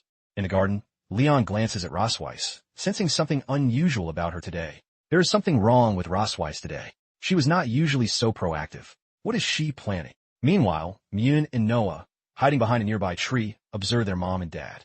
Myun mutters to herself, Hey, Dad is so stupid, he can't even hold hands. Suddenly, an idea pops in her mind. With determination and bright eyes, she clenches her tiny fists and declares, Myun is going to help them. Noah, taken aback, tries to stop her. Wait. And calls out again, Leave them alone. But Myun doesn't listen. She jumps up and runs toward them, calling out, Mom, Dad. Leon and Rosswise turn, surprised to see her racing toward them. Leon asks, Myun, why did you follow me? Before he can finish, Myun grabs both his and Rosswise's hands, quickly linking them together. Both are startled by her sudden action. With a cheerful smile, Myun says, when taking a walk, you should hold hands together. Then, with a quick spin, she runs back, saying, Then Myun will go T.O. play with sister. Leon watches her leave, wondering, where did this child learn all this knowledge? Back at the tree, Noah pinches Myun's cheeks, scolding her for not listening. Myun, tearing up cutely, admits she was wrong, promises not to do it again, and asks her sister to let go. Myun, Myun was wrong, and Myun won't dare T.O. do it again, sister. Please let go. Leon and Rosswise stand in silence, still holding hands, wearing blank, confused expressions. Blushing, Leon looks away and says that this is a bit unexpected, asking what he should do. Rosswise, also blushing, replies softly that it's okay, they can just hold hand for now. As they continue walking, Leon remarks that she seems unusually docile today, which makes him feel a bit uneasy. Rosswise responds with a smirk, saying it seems like she's finally tamed him, and now that they're getting along, he's the one who feels unsettled. Leon then brings up the way Myun and Noah address her, noting that they always call her mother in front of others. He gently suggests that the usual way of addressing parents is mom and dad. He points out that while Myun calls him dad, she calls Rosswise mother, and wonders if it makes her seem more distant to them. Rosswise looks away, and after a pause, asks if there's really that much of a difference between mother and mom. Leon, looking at Rosswise with a bright smile, suggests that there is a difference and encourages her to have the kids call her mom instead. He bets they'll feel closer to her that way. Rosweiss face flushes red, caught off guard by Leon's cheerfulness. After composing herself, she nods and says she'll try it next time. Leon, surprised by her sudden enthusiasm, asks why she's speeding up. As they continue walking in the garden, Rosweiss suddenly asks if Leon feels homesick. He raises an eyebrow and questions why she's bringing it up since she won't let him go back anyway. Rosweiss admits that she can't send him home, but mentions there's something that might help ease his homesickness a bit. Leon, curious but silent, follows her. They arrive at the castle's large warehouse doors. As they stand before it, Leon wonders aloud what it might be. Rosweiss explains that it doesn't have an official name. He can call it a warehouse, utility room, or whatever he likes. She unlocks the door with a key and leads him inside. It doesn't matter, she states, the room appearing mysterious. As Leon looks around, he exclaims, "The dragons? Treasure trove." Picking up a jade bracelet, he comments that if it were in the Empire, it could easily be worth hundreds of thousands of gold coins. Rosweiss tells him that the bracelet was a gift from her grandmother when she was a child. She adds that in addition to the spoils, there are also some things that are meaningful to me. Leon glances at her thoughtfully, remarking, "Oh, I haven't heard you talk much about your other family members except your sister." Rosweiss explains, "I have never seen my father and mother.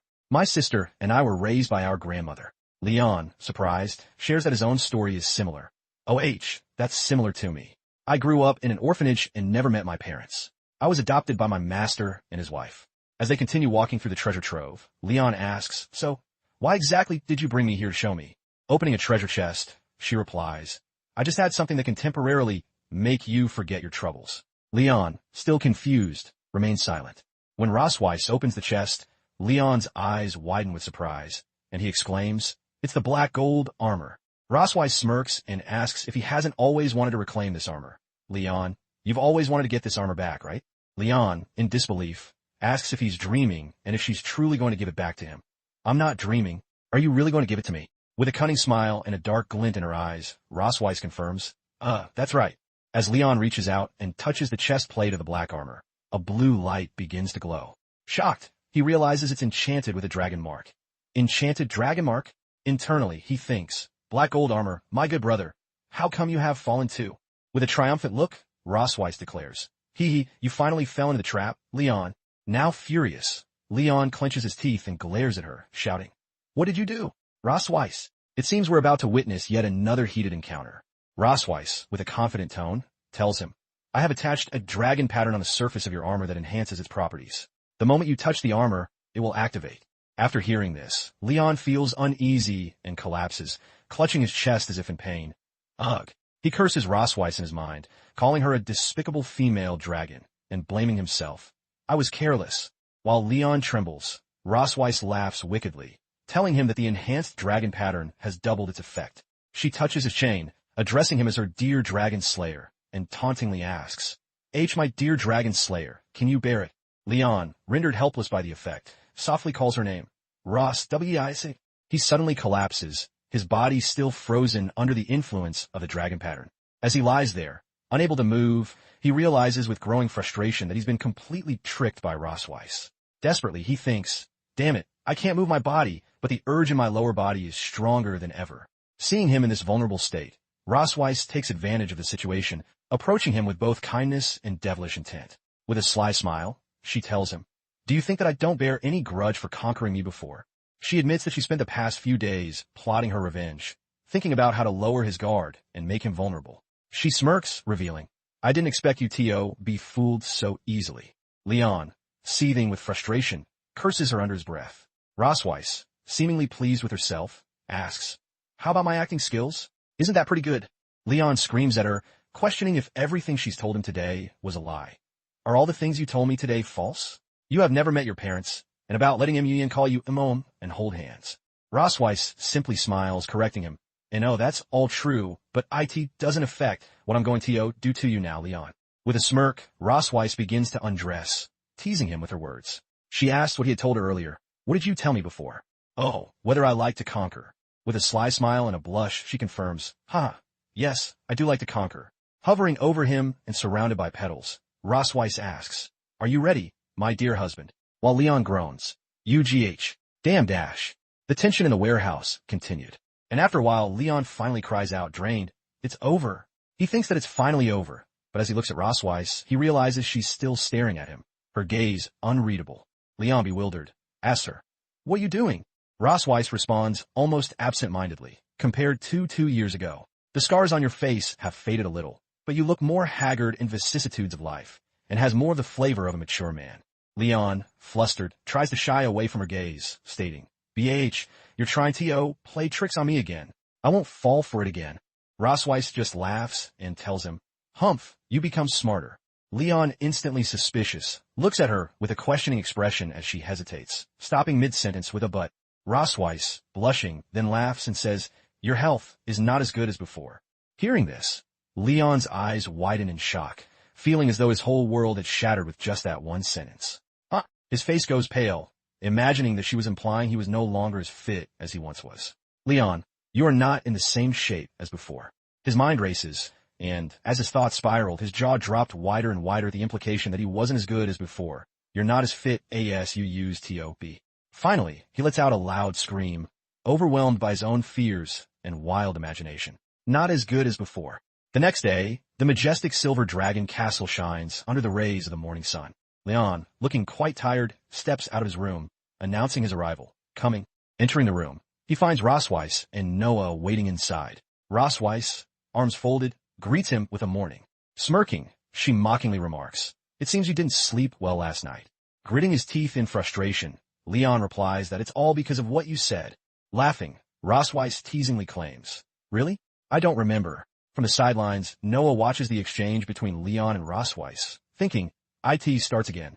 Rossweiss shifts the conversation, mentioning that the entrance exam for St. Heath Academy is very strict and tells Leon he should begin tutoring Noah on dragon knowledge today. As she moves closer, leaning in and whispering in his ear, she taunts him, saying that for now. After all, you can only demonstrate your value in other areas for the time being. Leon, fueled by anger, snaps back. Damn it, yesterday I was just not in a good state. With a determined expression, he points a finger at Rossweiss and loudly declares that he'll make sure Noah passes the test. A promise is a promise. However, he adds that in return, he wants something of equal value from her. I will make Noah pass the test, but at the same time, I want to use this opportunity to exchange something of equal value from you. Rossweiss smirks, saying she's willing to agree to his request, but warns that his demand can't be too excessive. Laughing, Rossweiss walks away, telling him he should study hard. With a mocking tone, she calls him dear and warns him not to get too tired. Leon shouts after her, female dragon, you're done. Noah, observing the interaction, asks Leon, why did you quarrel with Mom? Leon, trying to play it cool, explains that it's just their daily communication. Then surprised, he asks Noah, wait a minute, what did you call her? Noah replies, Mom. Taken aback, Leon steps closer and asks if she was told to change to that name. He then inquires whether she prefers the old name or the current one. Noah, looking away with a slight blush, replies that she prefers the current one. Leon smiles brightly at her, saying he knew they'd love it. Haha, I told you guys you'd love it. Surprised by her father's cheerful demeanor, Noah remains silent, simply looking at him. As she turns to leave, she asks, when can we start studying? Leon, caught off guard, calls out to her, telling her to hey, Noah, wait for me. In the heart of Silver Dragon Castle, the night stretches out in eerie silence. In the children's study room, a lone light flickers. Leon sits hunched over his desk, eyes locked on a stack of ancient Dragon Clan tomes, his mind deep in thought. The rest of the castle had long succumbed to sleep, including his children. Yet, in the midst of this quiet, Rossweiss sweeps into the room. She spots Leon still engrossed in his books. Yo, it's so late, you haven't slept yet? She asks. Leon doesn't even look up, instead tapping his temple with his pen, as if working through some complex puzzle. Noah has a strong ability to grasp concepts. He mutters, simple teaching methods aren't suitable for her. I plan to organize some key knowledge points along with test questions to teach her. For now, I guess I'll have to stay up late to prepare the lesson plan. Rossweiss' lips curl with pride as she steals a glance at their daughter, sleeping peacefully nearby.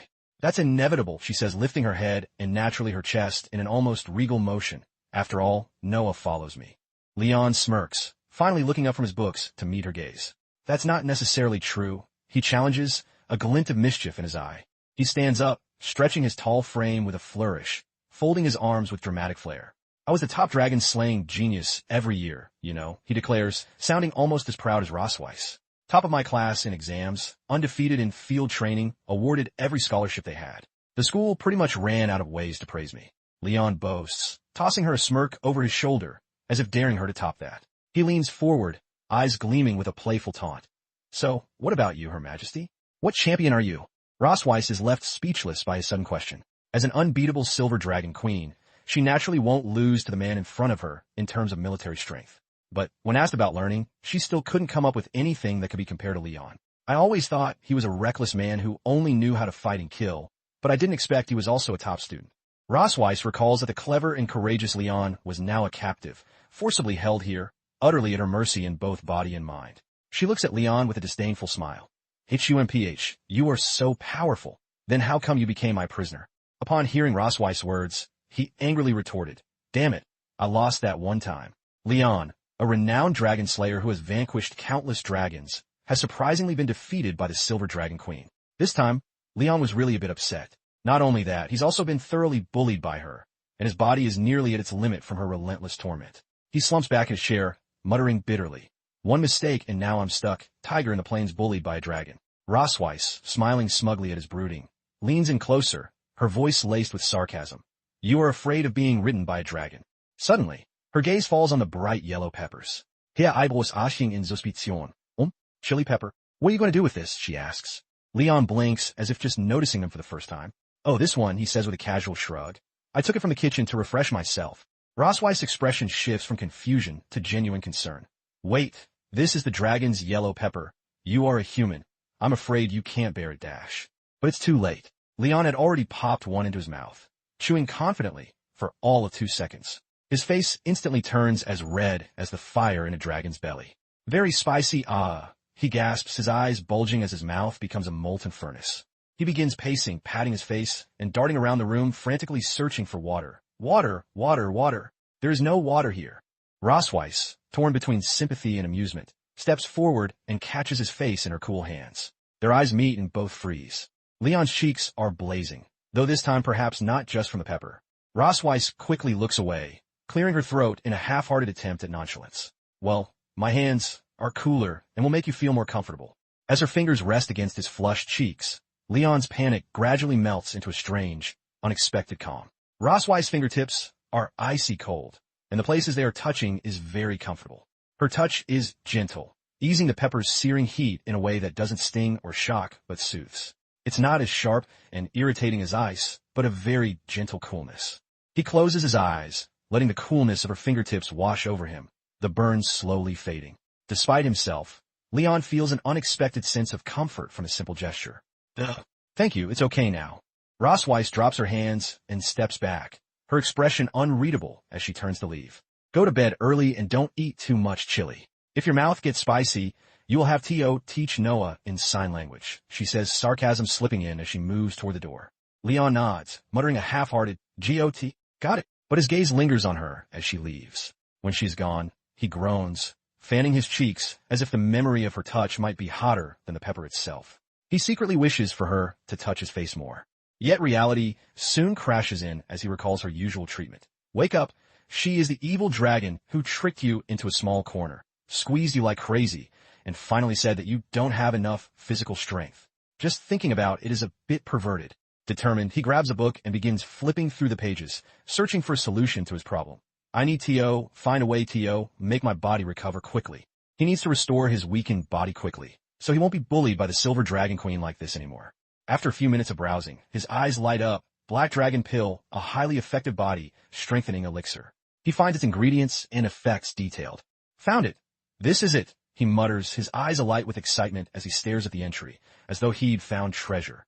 The next morning, it is unusually bright and sunny outside the window. Leon sits across from Noah, grading her test with a carefully suppressed grin. "Noah," he begins, trying to keep a straight face, "the test you just took has been corrected. The full score is 100. Guess how much you got?"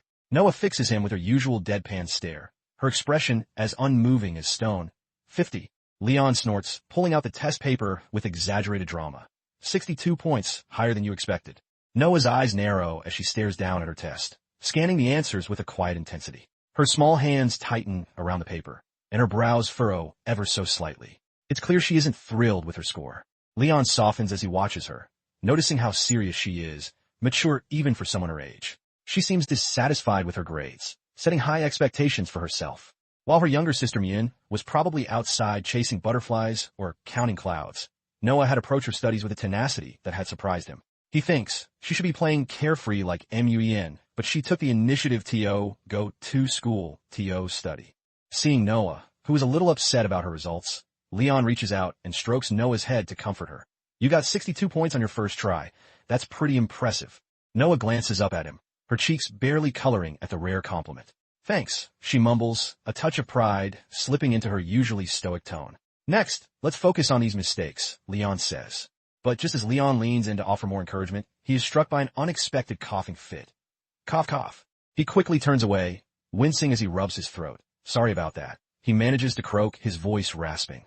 His eyes water slightly as the irritation settles in, and he immediately remembers the pile of yellow Dragon Clan peppers he had munched on the night before. In order to cheer myself up, I ate a few more peppers. Just then, Noah's expression shifts as though something had dawned on her. She reaches into her pocket, rummages around, and produces a small round tin with dragon throat lozenges elegantly scrolled across it. She holds out to him, her usual reserve still intact. Rossweiss had informed Noah that Leon was making her a study plan, and though that bastard seems unreliable, he is a top student. Leon blinks, surprised. For me? Noah's face doesn't change, but there's a barely perceptible flicker of embarrassment in her eyes. It was Zimoam who gave it to you, not me. A grin spreads across Leon's face as he pops one of the lozenges into his mouth. The soothing mint cuts through the scratchiness in his throat almost immediately. Well, tell your mom thanks for me, he says, giving Noah a meaningful look. Like mother, like daughter, he thinks, amused, cold on the outside, but with small gestures of warmth that slip through when they think no one is watching.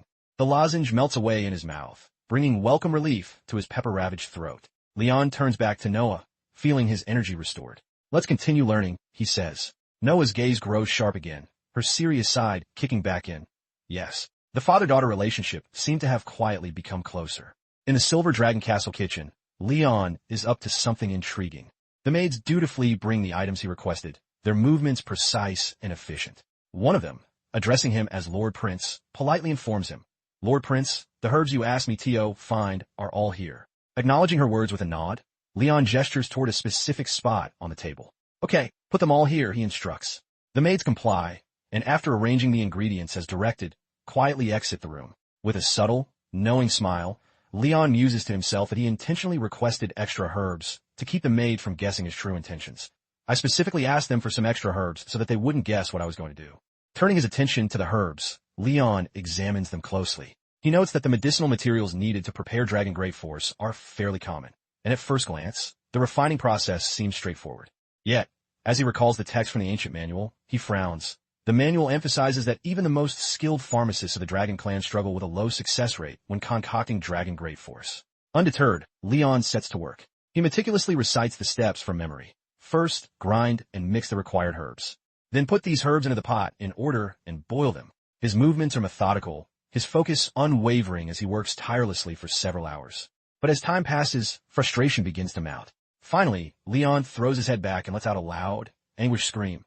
Failed again. It's not that easy. Staring at the ruined concoction before him, his shoulders sag. I followed the instructions from the book perfectly, he mutters under his breath, his gaze fixed on the charred remnants of his latest attempt. Every time I get to the final step, drug purification and separation, and it all falls apart. Leon presses on, refusing to let frustration take hold. He mutters to himself that the high-temperature separation method described in the book is a delicate balancing act. Too high a temperature destroys the drug, while too low a temperature fails to purify it. Shaking the drug jar in his hand, he grumbles that achieving the precise separation effect manually is nearly impossible without professional instruments. As he continues, Leon remembers his master's words. If one way doesn't work, look for another. Suddenly, the sky outside roars with thunder, a reminder of the storm brewing overhead. Is it thundering? It's going to rain soon. Rising to close the windows, he pauses, captivated by the echo of thunder rumbling through the air. Lightning, thunder. The sound stirs something in his memory. I remember the teacher once said in the alchemy class that electrolysis of impurities sometimes has a higher success rate than roasting with fire. Energized by this revelation, Leon feels a spark of inspiration ignite within him. He wonders, maybe we could try to use the thunder element, which is not mentioned in this book. He reminds himself that lightning magic has always been his forte, though his magical powers are still recovering. I am best at lightning magic, and now I have only recovered a little bit of my magic power. Setting aside the traditional method, he decides to use his lightning magic to refine the Dragon Great Force. Half an hour later, Leon steps back, his breath catching as he gazes at the result. A triumphant smile breaks across his face. It worked. He succeeded. Holding the finished dragon force in his hand, Leon finally feels a wave of accomplishment wash over him. Smiling to himself, he places the medicine in a small box and remarks quietly, "The Dragon Clan's medicine is quite simple to make." Just then, Myun, his adorable daughter, bursts into the kitchen. Her wide eyes immediately spot the small chocolate-like rounded object in Leon's hand. Curious, she asks, "Dad, what are you making?" Leon glances at her, momentarily distracted. Casually, he replies, "Good stuff." But as her sweet voice registers more clearly, Leon pauses, staring at Myun in silence. When Leon fixes his eyes on Myun, he is so scared that he shouts loudly, almost falling in front of her, "WWAAA? Myun!" Leon, who had stabilized his body, quickly closes the box in his hand to prevent Myun from seeing the bolus inside. He nervously reassures Myun, "Nothing." Myun's curiosity isn't so easily brushed aside. That candy in Dad's hand. Leon decides to fabricate a white lie. He smiles at her and shakes the box in his hand. "This is the medicine that Dad made for MOM." Myun's cheerful expression shifts into concern. "Medicine for MOM? Is MOM sick?" Placing the box in his pocket, Leon kneels to her level and pats her head again. "And oh, I saw that your OM has been too busy recently, so I will give her some nourishment. Don't worry." Internally, however, Leon smirks at his own deception, thinking, "Actually, I made it for myself to eat." Myun seems satisfied for the moment, but still looks at him earnestly. "Then Dad, you must take good care of Mom." Leon smiles warmly at her. Of course, that's what a dad should do." But inwardly, his thoughts take a mischievous turn, his dark expression concealed behind his calm demeanor. "I'll really take good care of her when I've recovered." A stormy night rages outside, with heavy rain and loud thunderstorms. Leon sits in his bedroom, absently tossing the medicine box in his hand. Though he successfully cultivated the Dragon Great Force, he can't help but question whether the Dragon Clan's nutritional supplements might have adverse effects on humans. Catching the box mid-air, Leon frowns and mutters to himself, "Let's put it aside for now." Just as Leon is pondering whether to take the bolus or not, there's a knock on the door. He looks up toward the door with some doubts. Could anyone else be coming over at this hour? After the knocking, someone immediately opens the door and comes in. And this person is none other than Rosweiss. Leon sits up in shock when he sees that it's Rosweiss walking in and awkwardly smiles at her. "Her Majesty, why are you here?" Rosweiss has a kind smile on her face, indicating that she is not here to cause trouble for Leon this time. "I heard from Myun that you made me a medicine that looked like chocolate candy to regulate my body." Leon hears that it was Myun who had told Rosweiss about his medicine making. He is momentarily speechless and doesn't know what to say in reply. He turns his head away, looking a little nervous. He quietly states in his mind that he is still losing out to his daughter's naivety. "My little cotton-padded jacket leaked out so quickly." Leon nervously doesn't dare to move, watching as Rosweiss approaches his bed step by step. However, she says she has no other purpose. "Don't be nervous. I'm not here to question you or anything. I'm just surprised that you can make medicine in such a simple environment." Rosweiss' face shows an expression of interest in a refined medicine. She approaches Leon and reaches out to him, seemingly wanting to see what his medicine bolus looks like.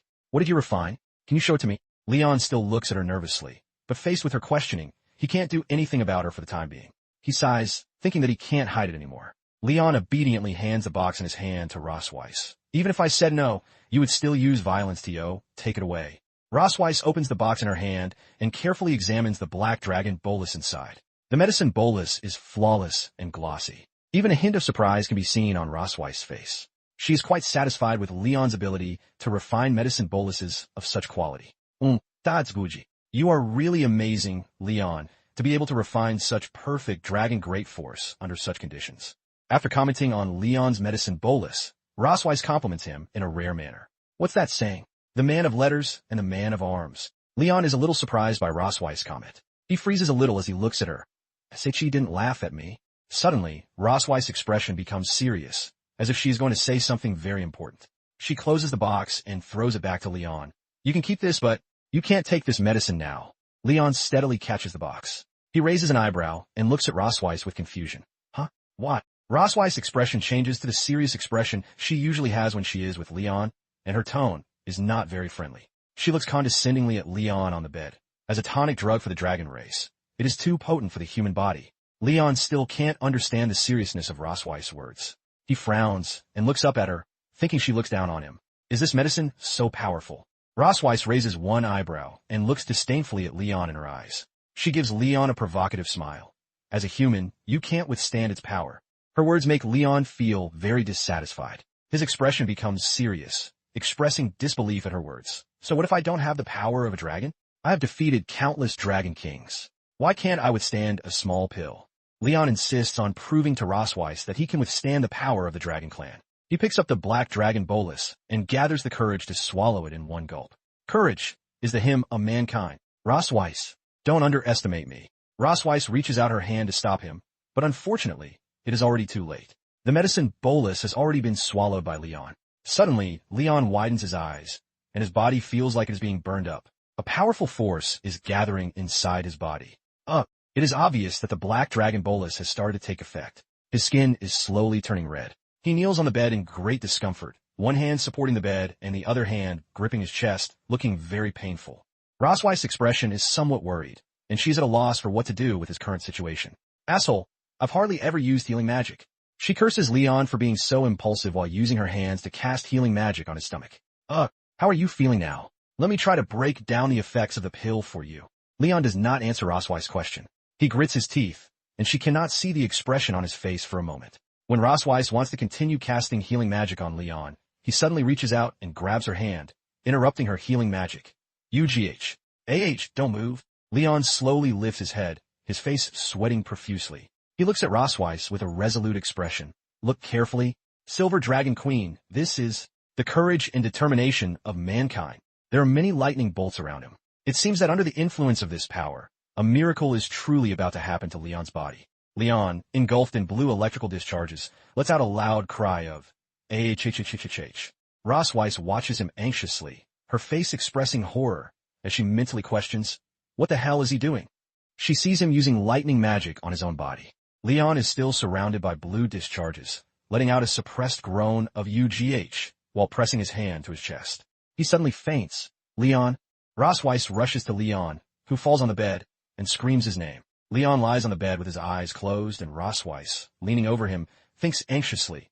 He really is a madman. Standing at the bedside, Rosweiss says to Leon, who looks at her with a slight blush, "You wait here. I'll go get the court physician." As Rosweiss walks towards the door of Leon's room, Leon slowly opens his eyes and wakes up. He has a blush on his face, like someone who has just been drunk. He seems to know that Rosweiss is leaving, so he suddenly reaches out and grabs her, trying to stop her from leaving. Rosweiss feels that someone behind her has grabbed something from her, and sensitively turns to look at Leon on the bed with a hint of surprise on her face. She sees Leon awake, with a blush on his face and his gaze wandering. The thing he is holding in his hand is her own tail. "How did you?" Leon wagged Rosweiss' tail and looks at her with a silly smile. "Wife, where are you going?" Although Rosweiss doesn't understand what is wrong with Leon now, she is a little angry about his current behavior. "How did you?" she demands. She looks at Leon with a serious expression and a tone full of displeasure. She is surprised when he questions her about his wife. Leon doesn't seem to notice the expression on Rosweiss' face now. He holds onto Rosweiss' tail and keeps rubbing it with a happy expression on his face. "Let me go," Rosweiss exclaims. Leon giggles dizzily as he clings to her tail. Wife, I don't want it. I won't let my wife go." Rosweiss and Leon pull and tug at each other several times for their tails. As a result, Leon still tightly holds on her tail and refuses to let go. Rosweiss is unable to pull her tail back in the end. She silently ponders Leon's current situation in her mind. Black Dragon Bolus should only have the effect of strengthening the body, and there should not be such symptoms of mental confusion. She wonders, but he looks like an idiot now, so his life won't be in any danger for the time being, right? Leon continues to call her wife. Rosweiss, pretending to be impatient but with a slight blush and a relaxed and cheerful expression, replies, Okay, I'm here. What's wrong? Tell me." Upon hearing Rosweiss' response, Leon looks particularly happy and assumes that Rosweiss will allow him to express his request. He looks at Rosweiss with an innocent expression, as if he were a child asking for candy. He speaks to her with earnestness in a playful tone. "I want a second child, wife." Rosweiss is once again shocked by what Leon says. Her reaction this time is even greater than when Leon called her wife just now. The blush that had hardly faded away instantly colors Rosweiss' face again. Rosweiss doesn't understand this unreasonable demand. She curses Leon angrily. "You haven't taken good care of the 2 children of your first pregnancy, and you want another one? Forget it." Obviously, Leon isn't too satisfied with Rosweiss' answer. He rolls from side to side while hugging Rosweiss' tail, reluctance written all over his face like a child who had thrown a tantrum. Rosweiss covers her forehead with her right hand, lowers her eyebrows, closes her eyes tightly, with a helpless look on her face, silently pondering what to do in this situation to avoid any unnecessary complications. Finally, she exhales a long sigh and mutters, "Okay, we not only want a 3 child, but also a 4 and 5 child." Leon's eyes light up like a child being promised candy. With a triumphant grin, he exclaims, "Really, then you have to come back to my hometown with me." Rosweiss replies, "We will go back after we have settled down."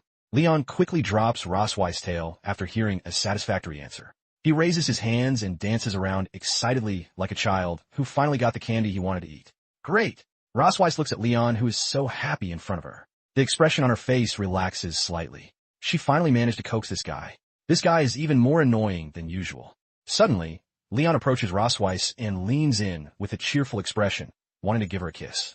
"Wife, you are so nice." Rosweiss notices a movement from the person next to her and slightly turns her head to notice that Leon's pouted mouth is about to approach. She is stunned for a moment, then immediately stops Leon. She doesn't want this kind of reward.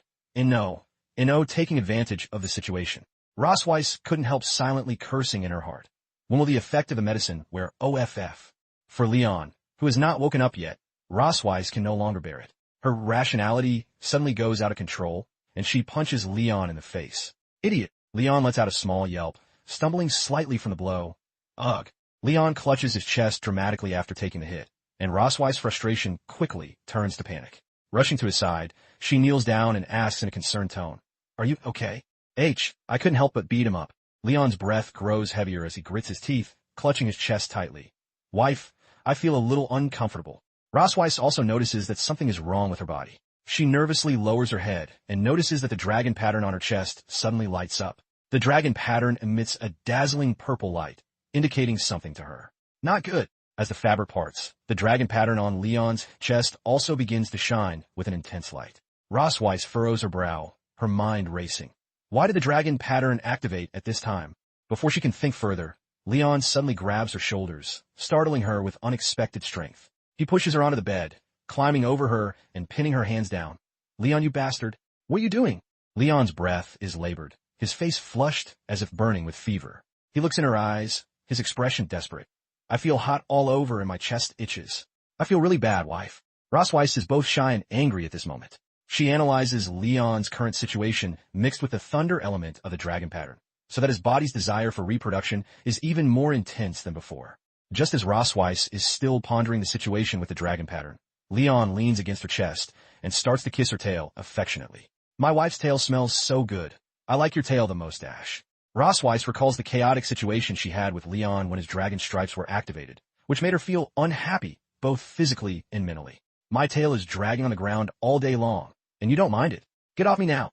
Just as Rosweiss is trying to push Leon out of the way, Leon's index finger suddenly presses against her lips. Leon's action makes Rosweiss stop pushing his face. She is somewhat surprised by this. Leon's eyes don't have the goofy look they had just had. He suddenly looks seriously at Rosweiss beneath him and praises her in a low voice. "Melf, you are so beautiful tonight." Rosweiss is a little surprised and shy by his compliment. She turns her head and replies softly, Even if you say so." For the sudden change in Leon's attitude, Rosweiss doesn't know what to say for a moment. However, at this moment, Leon seems more tempting and handsome than ever before, and his aura makes her unable to control it. What's going on? This man's attitude is completely different from before. This kind of madness and brutality that cannot be rejected. She turns her head to look at the man in front of her in fascination. "I actually have a little expectation." Leon's face is flushed, and he looks at Rosweiss with gentle eyes, softly saying words that she cannot refuse. "Wife, you can help me, right?" Faced with such a temptation, Rosweiss cannot help but agree to such a somewhat unreasonable request from him. "Okay, only tonight only." The bodies of Leon and Rosweiss overlap in this way, and the air is filled with an ambiguous atmosphere.